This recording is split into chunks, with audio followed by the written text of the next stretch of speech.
I woke up feeling pretty irritated today, and I remember a time where being irritated and feeling the way that I feel this morning or this afternoon would have made me spiral and feel like I was ruining my manifestations. And I'm very grateful to be at a point where I realize I'm the one that decides my reality, right? I feel like in this space and in life, like it's very easy to overthink, right? But the thing about law of assumption, and in this specific case, I'm only going to talk about law of assumption, it states that whatever you assume to be true is true for you.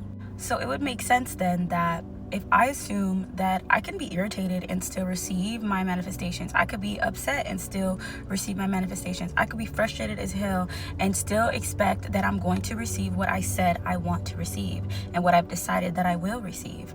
And again, it's very easy to overcomplicate this thing and ask, what about this? What about that?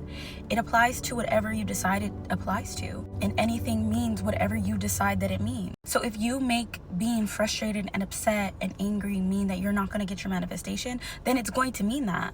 But you could also decide that it doesn't mean that.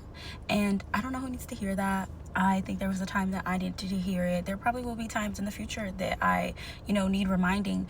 But I had made a video prior that was like, manifestation is a muscle, and it's not necessarily that it's a muscle. It's something that we do regardless of if we're aware of it or not. I just think that what I was referring to is intentionally manifesting and calling things into our life intentionally and consciously. Sometimes we think we have to do all this extra work or all these extra things, and we're unaware of the simplicity of it. We don't want to accept the simplicity of it, and we just assume that it has to be more complicated, and so it presents itself as more complicated. But yeah, I feel free to feel my emotions and to be irritated, especially as a woman. Like, I can't control that. There's certain times of the month that I'm a little bit more hormonal, so why would I make that mean that I can't still live the life that I want to live?